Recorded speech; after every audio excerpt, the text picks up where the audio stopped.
Buenas noches. Le habla el doctor Restituyo. Estamos transmitiendo en TVAC, Tu Voz, en New Jersey.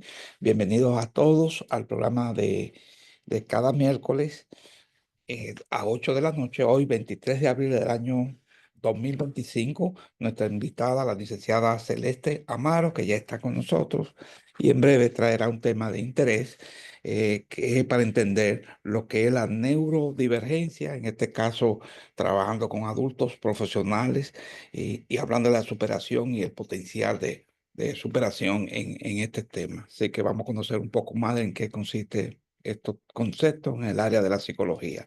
Siempre a los que entran por primera vez, les recordamos que esta asociación surgió hace 35 años en la ciudad de New York y aquí están nuestros fundadores, el doctor Guzmán, doctora Frances Robles y el doctor Bautista. Pero te veas si tu voz surgió en la pandemia, ya estamos sobrepasando 5 años y integra varios profesionales que nos ayudan en traer invitados, desde psicólogos como la licenciada Collado, también neurocirujano como el doctor Ruiz, doctor Williams, la doctora Hermosen. Todo este grupo que ustedes ven aquí de una manera u otra, con diferentes instituciones y diferentes especialidades, nos traen invitados y hace posible que esta plataforma crezca cada día, cada semana. Por eso ya sobrepasamos más de 1.800 videos y sobrepasamos más de 7.000 suscriptores. Así que mírenlo aquí, la cantidad son 7.650. Si usted es nuevo en esta plataforma y quiere ayudarnos y seguir difundiendo este mensaje, pues hágase miembro en TVAC, escribiendo TVAC. Los videos están ahí, hay diferentes temas que usted puede revisar algunos cuando le interese. Puede suscribirse al canal. También tenemos un canal de audio que puede también suscribirse.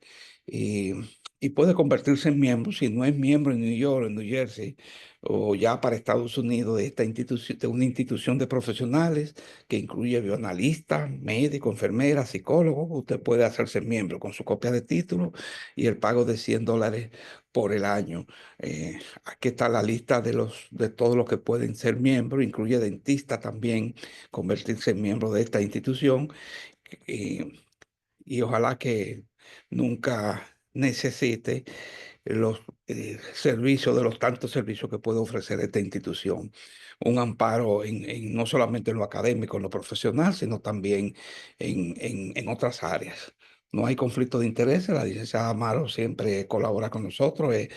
Ha participado varias veces en diferentes épocas, incluyendo parte ahí saliendo de la pandemia. Les recordamos que los profesionales cuando llegan o deciden emigrar, cuando tienen su residencia para venir a Estados Unidos, ¿no? Tienen que decidir qué van a hacer, qué van a trabajar. En los últimos años ese panorama ha cambiado porque muchos cuando llegamos aquí, la opción principal que nos ofrecían era ser taxista y muchos fuimos taxistas. Yo fui taxista en New York porque era lo que aparecía más rápido trabajar y hacer un programa de asistente médico que no es una licencia pero sí una certificación. Usted puede sacar sangre, usted puede trabajar como asistente de terapia física. En muchas de las instituciones privadas, eso es lo que le piden. Usted puede decir que es médico o que tiene una licenciatura en bioanálisis, ellos lo aceptan, ellos lo valoran, pero lo que le piden es una certificación y esto es lo que nosotros ayudamos en obtener. Así que puede correr la voz o puede también seguir. Al que le interese.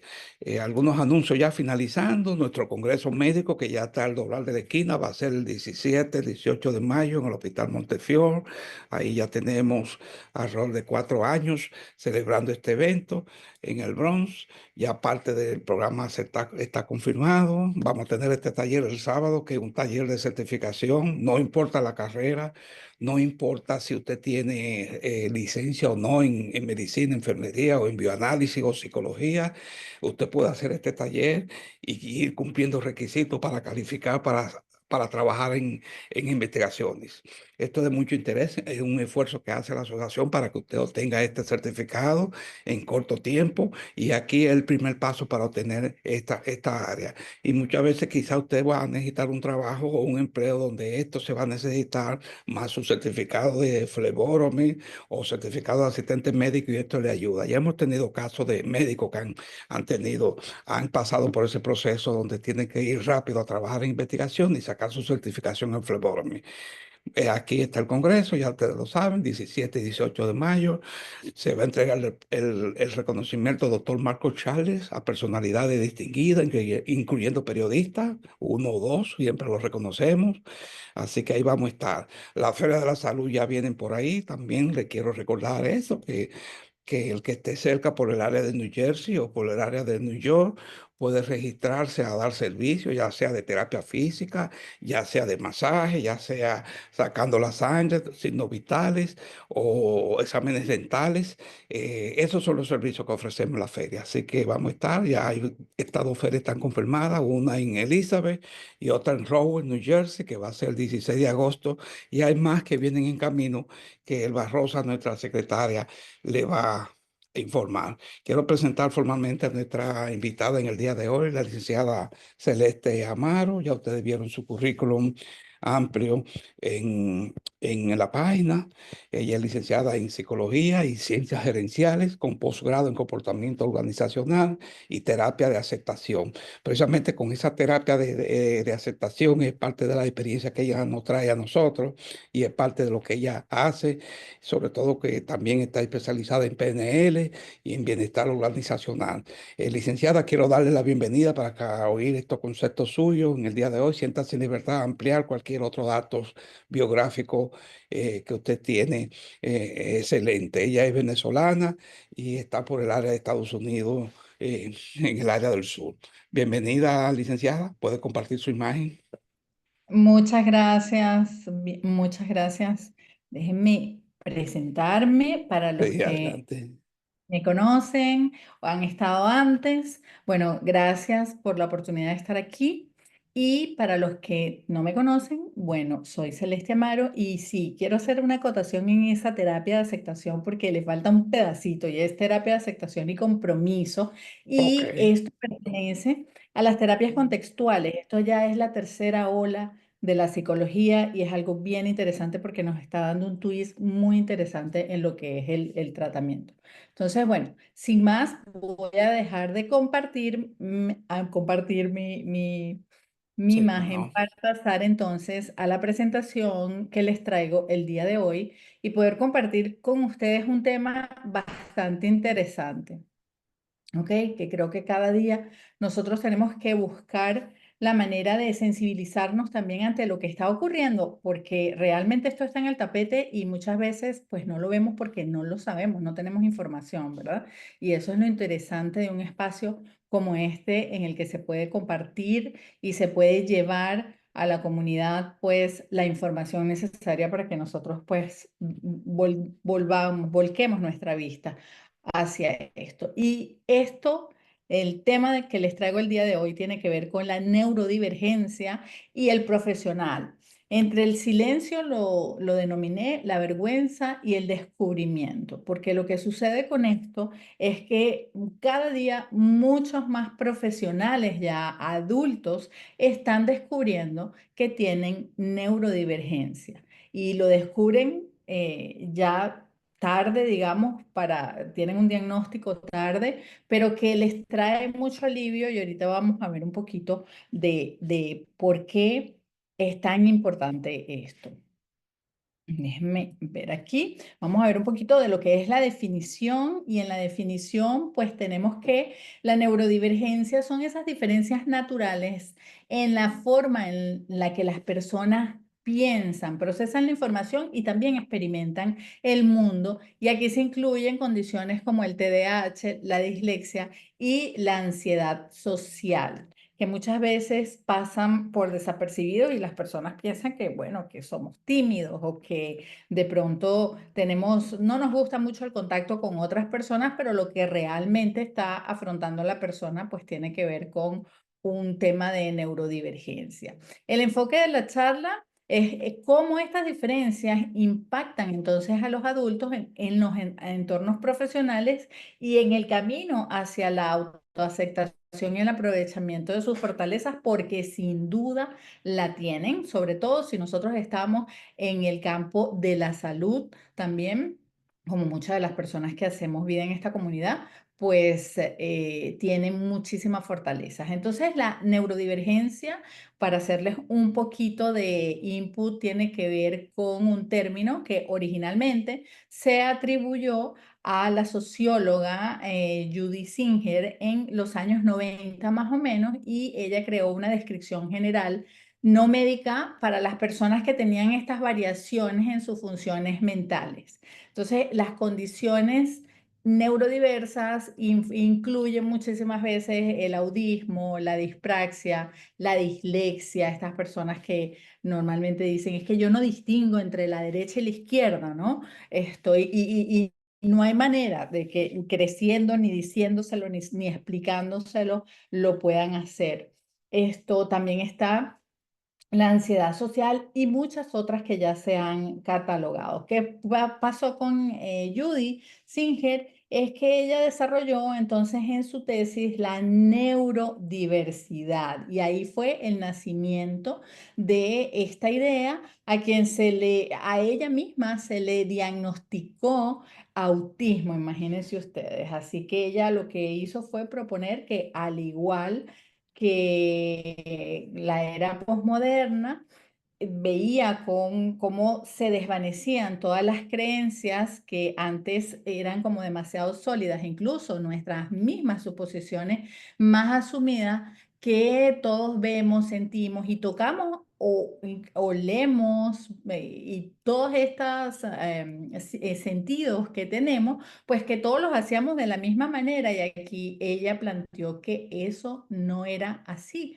¿ok? Porque lo que antes diferenciaba esto es que fuera visible la discapacidad, que la persona pudiera mirar realmente que había una discapacidad que era muy evidente, ¿no? Pero em, cuando estamos hablando de neurodivergencia, el problema es que no se ve. Entonces ahí se empieza a pasar por desapercibido. Sin embargo, es muy importante que saber que entre el 10 y el 20% de la población mundial se considera neurodivergente. Y hay muchos estudios que avalan esto, que son muy interesantes, y los que quieran buscar todo lo que tiene que ver con datos pueden consultar en Deloitte, que es una buena fuente para buscar estos estudios, y ahí van a ver mucho de lo que tiene que ver con los trastornos del desarrollo y cómo esto va a hacer una variación en lo que es el cerebro, digamos, en lo que procesa normalmente, o por lo menos como lo que catalogamos como normal, ¿verdad? Porque las personas, aunque se les atañen estas dificultades, también tienen otros puntos fuertes que no tenemos las personas neurotípicas, ¿ok? Y que son muy importantes de aprovechar. Entonces, vamos un poquito más adelante y hablando un poquito de estas cifras. Entonces, esto en el 44% vamos a ver que hay una discriminación laboral cuando hay personas neurodivergentes y que van experimentando estas discriminaciones. Y en el mundo laboral, y yo se los digo porque estuve muchísimos años en el mundo laboral, hoy en día cada vez me oriento más hacia lo que es la consulta privada, pero anteriormente estuve mucho en este mundo y tengo suficiente base para decirles que esto de la discriminación igual funciona en el mundo laboral, pero cuando la persona es neurodivergente, entonces vamos a tener un porcentaje muchísimo más alto, y la comparativa aquí la podemos ver con un 44% de las personas que se denominan neurodivergentes y un 30% de las personas neurotípicas. Entonces, todas estas estructuras tradicionales laborales suelen ser muy excluyentes y priorizan las habilidades como la comunicación verbal fluida o la adaptación rápida, lo que va dejando fuera muchas veces a todos los profesionales que son neurodivergentes, a todas las personas que no tienen esa capacidad para conectar de la misma manera como se espera y se estima que los equipos de altos desarrollo tengan, ¿no?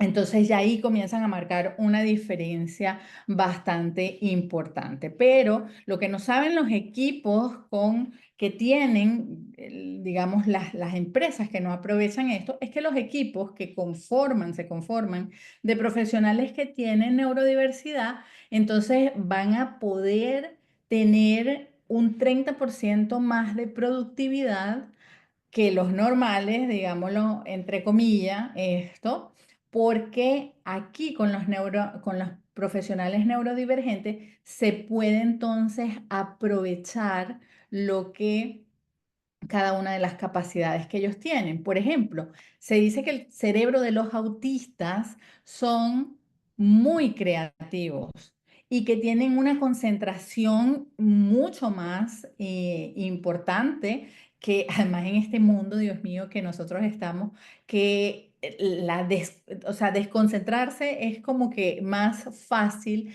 cada vez. Ok, estar desconectados o desconcentrados es como mucho más fácil en las personas que manejan estas condiciones, pues no sucede porque ellos pueden lograr una concentración mucho más grande que la normalidad.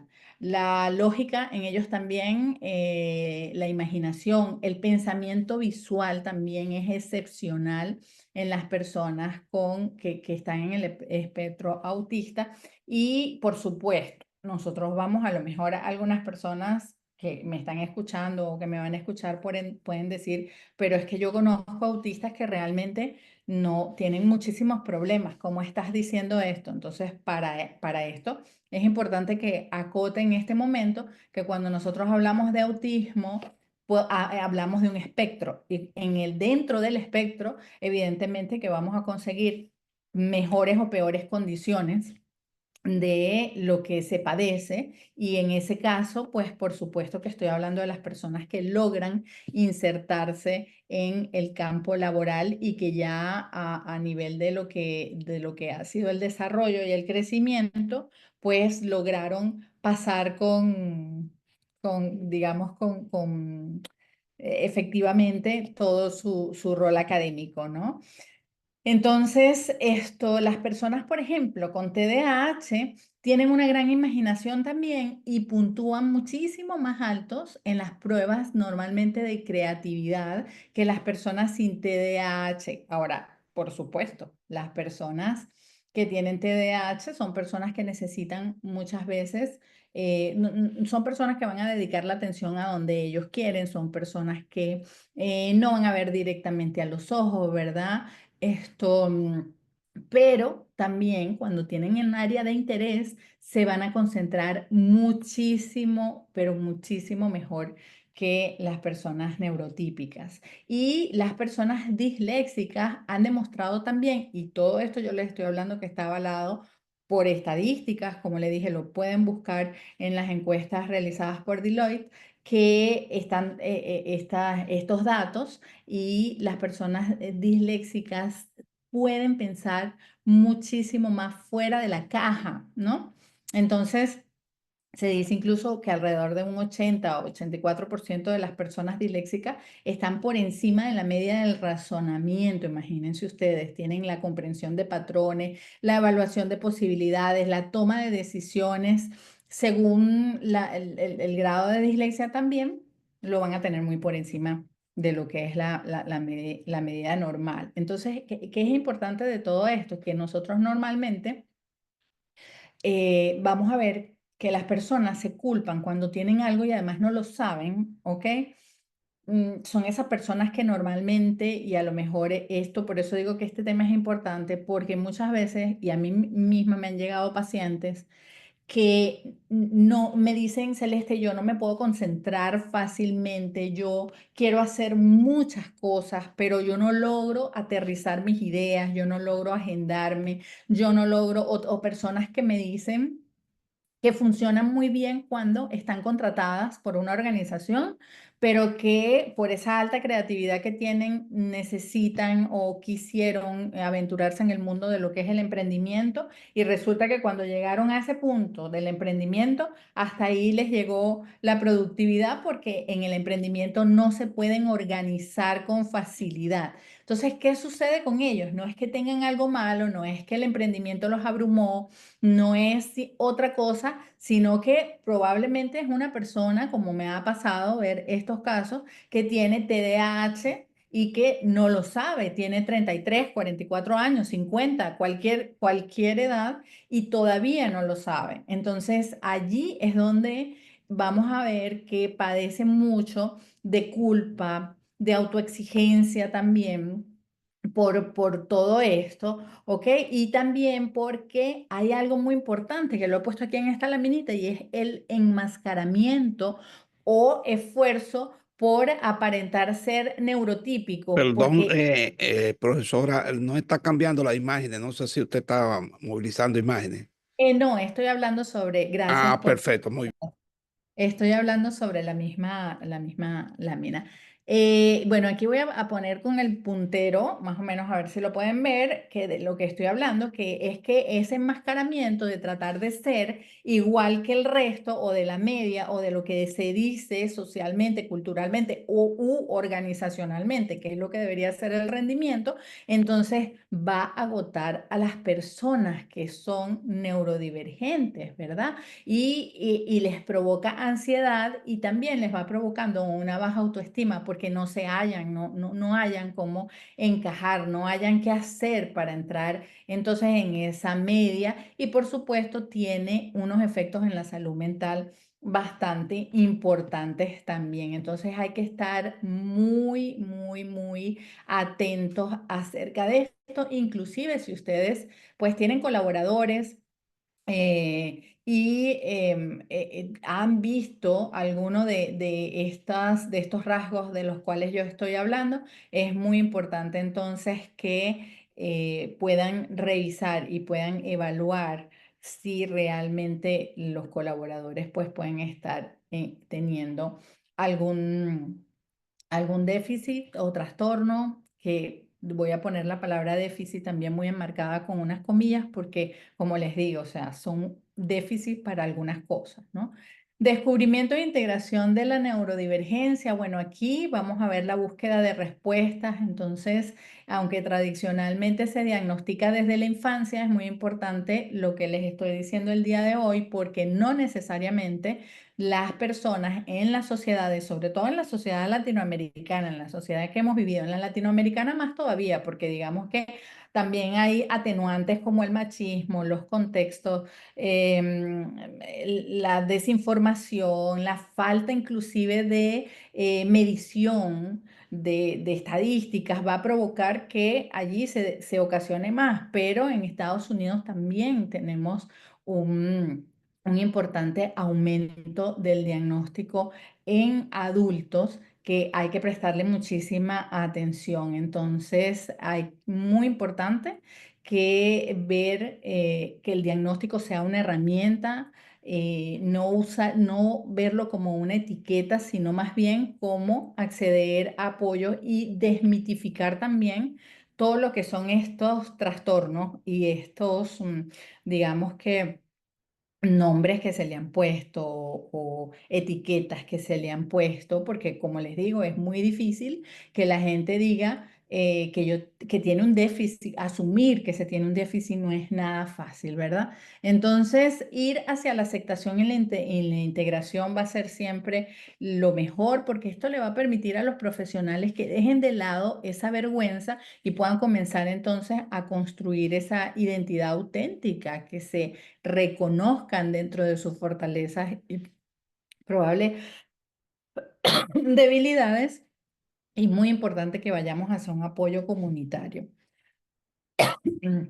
Las fortalezas únicas dentro de los profesionales neurodivergentes, aunque ya las he mencionado un poco, aquí las voy a repasar y tienen que ver con la atención al detalle, tienen mucha capacidad para detectar patrones y errores sutiles, tienen importante pensamiento analítico, así que ellos pueden profundizar y lograr grandes análisis dentro de problemas complejos, la hiperconcentración también, y sumergirse en áreas de interés que ellos tengan, la creatividad, pues ese pensamiento divergente y las soluciones innovadoras que les pueden dar, la resolución de problemas con esos enfoques únicos ante los desafíos complejos que solamente ellos pueden ver porque muchas veces nuestras mentes están más adaptadas a lo convencional.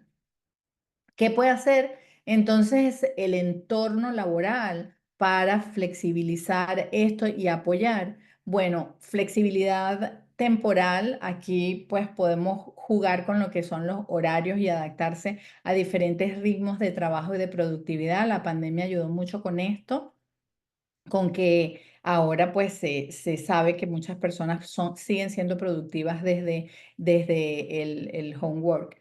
El entorno sensorial, ajustar aquí, esto sí es importante, el entorno físico, creando espacios con menos estímulos sensoriales para reducir la sobrecarga. Eso sí es importante porque muchos de ellos son altamente sensibles a los ruidos, a los ambientes bullicios, bueno, y a que se hable muy fuerte, etcétera. La comunicación diversa, bueno, los formatos de comunicación y evaluación, pruebas escritas, entrevistas alternativas siempre van a ser muy importantes, y la formación y la sensibilización, pues que cada día se esté abordando un poco más sobre esto, dentro sobre todo de comunidades bastante grandes, ¿no? Y empresas que tengan muchos colaboradores.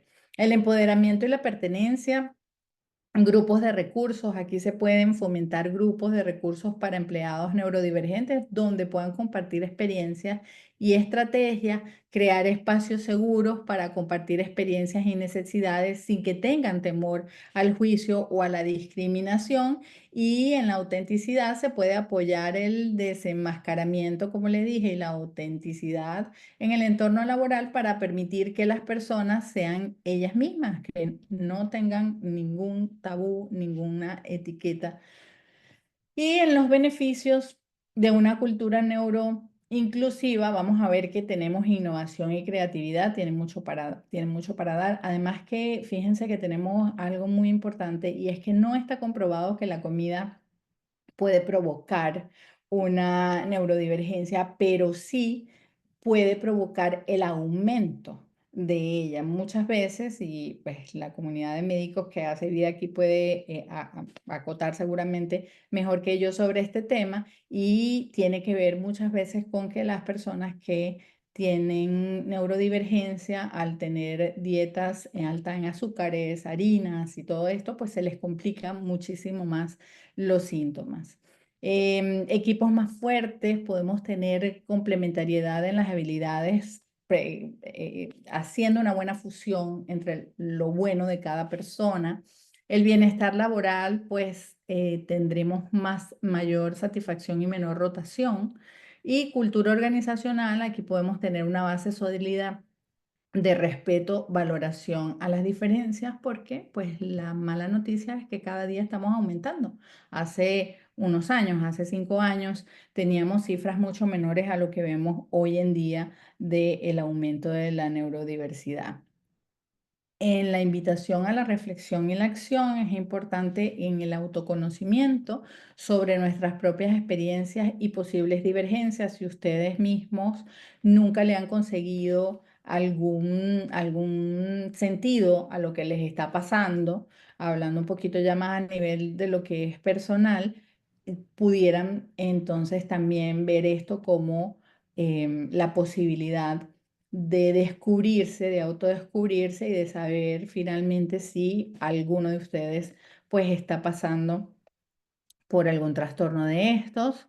en la educación, siempre que nos informemos, vamos a tener mejor, vamos a estar pues muchísimo mejor porque no vamos a lograr una etiqueta de esto. Y como dije anteriormente, me gusta esa palabra, vamos a desmitificar que esto sea realmente un problema, porque esto no tiene por qué ser un problema, ¿ok? Esto bien manejado, y sobre todo cuando ya se es adulto, ya se ha pasado por la mayor parte de los requisitos convencionales, entonces vamos a estar bien, solamente tenemos que ajustarlo.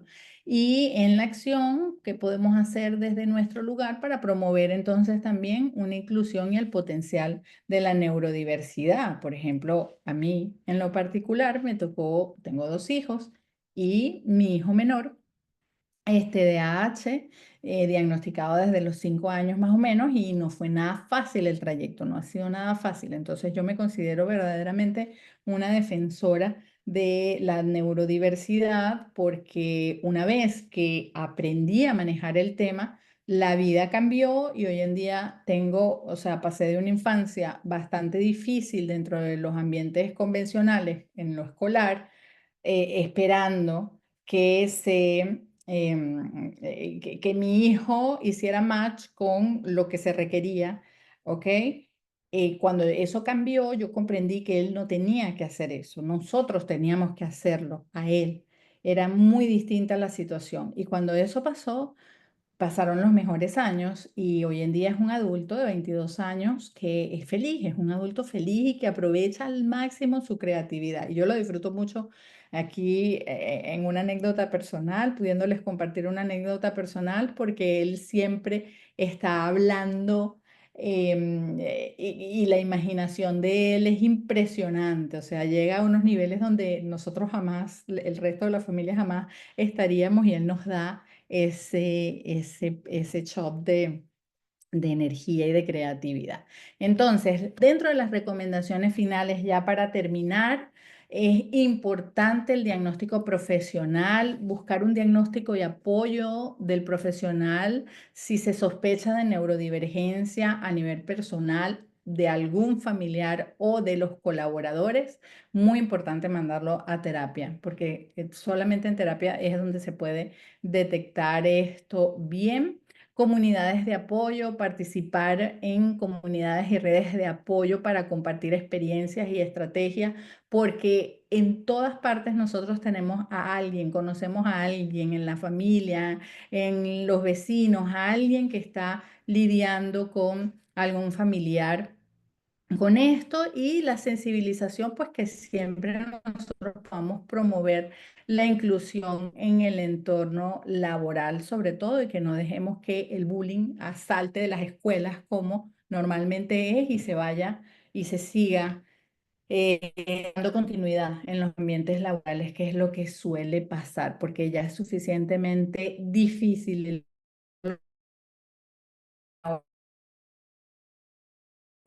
para que también esto baje a la presión laboral que tanto daño le hace al ser humano. Entonces, esta es mi presentación del día de hoy.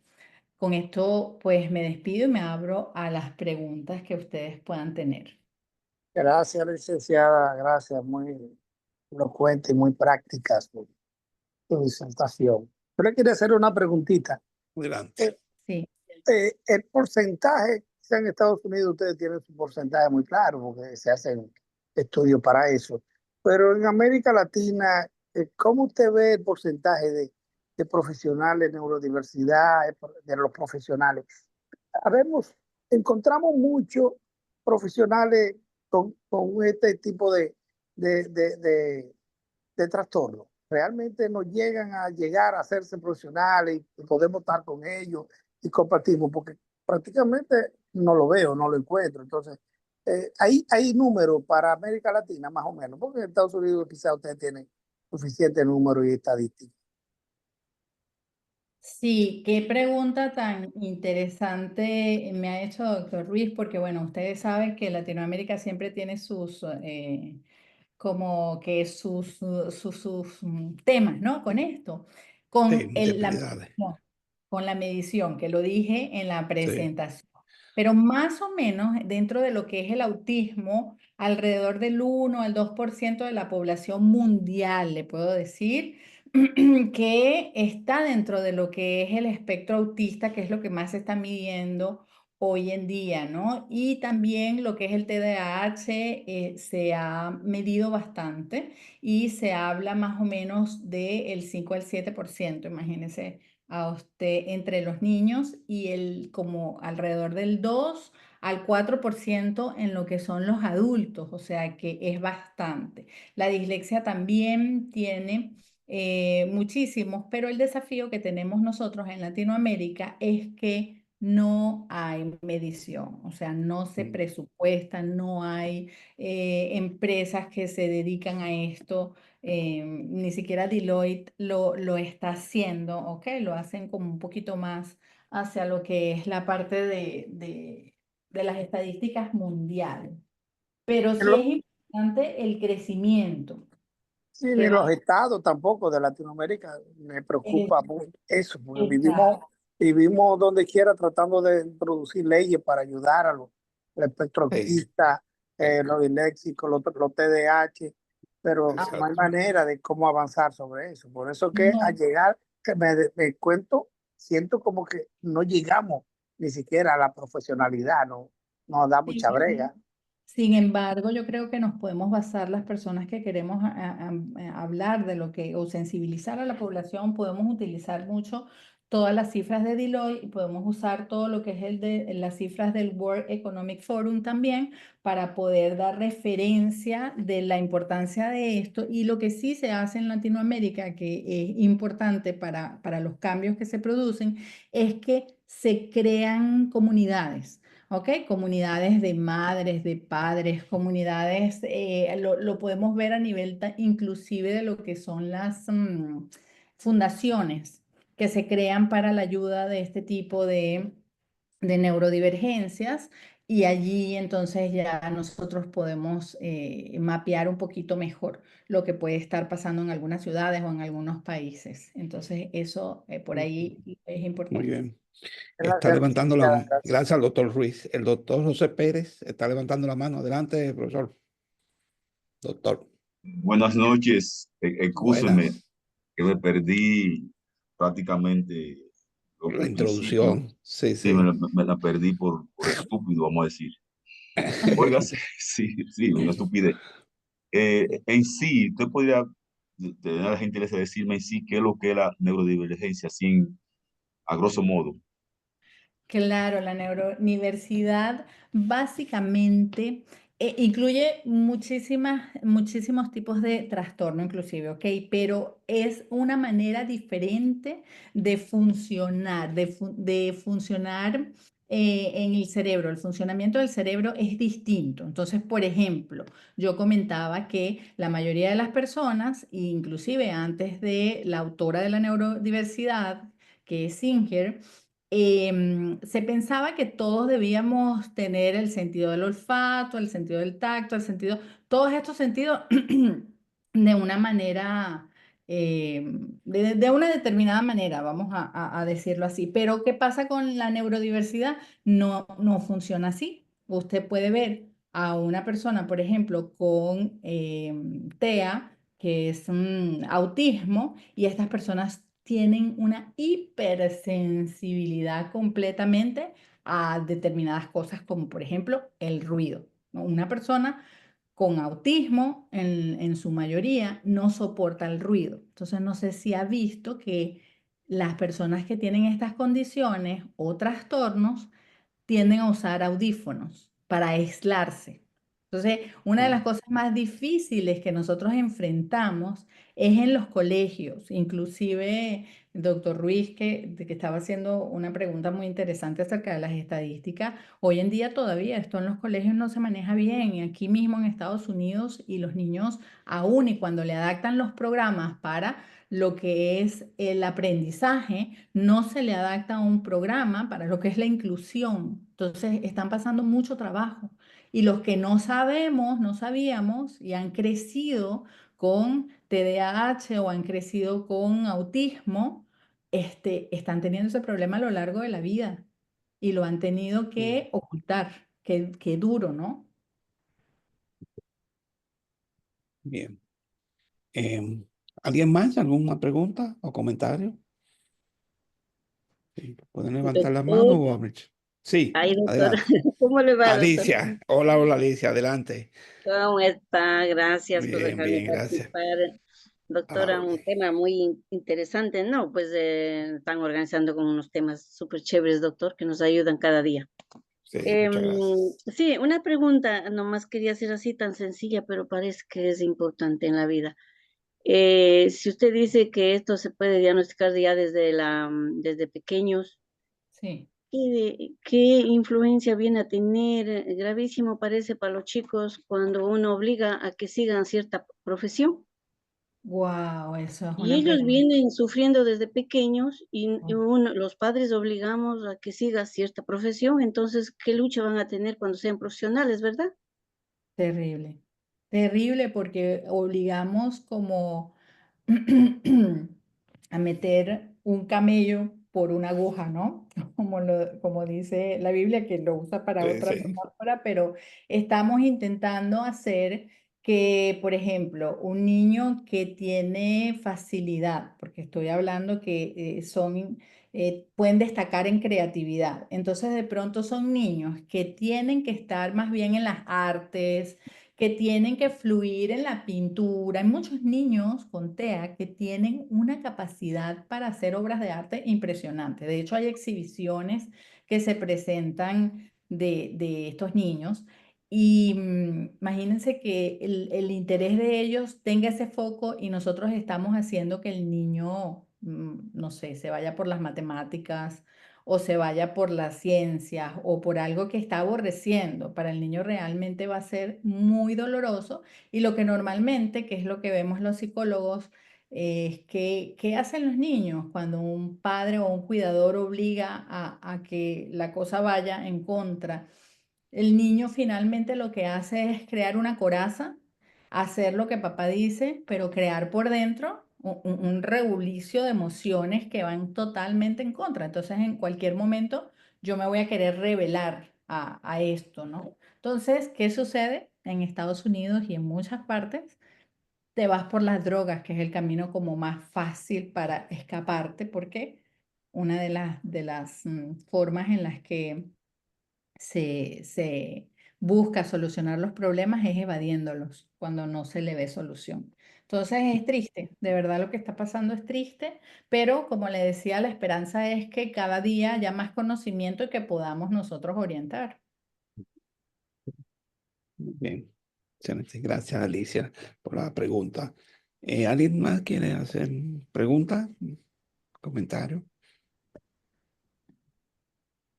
Doctor, a lo ¿Alguien mejor más? una Sí, preguntita más. sí, sí, adelante. Las consecuencias, una de ellas puede, si no es diagnosticado tempranamente y recibir apoyo psicológico o de un profesional, ¿cuáles son las estadísticas de un suicidio, no? Bueno, Es yo probable eso, llevaría eso. mire, puede llevar, no es común, ¿ok? Que los niños neurodivergentes se suiciden.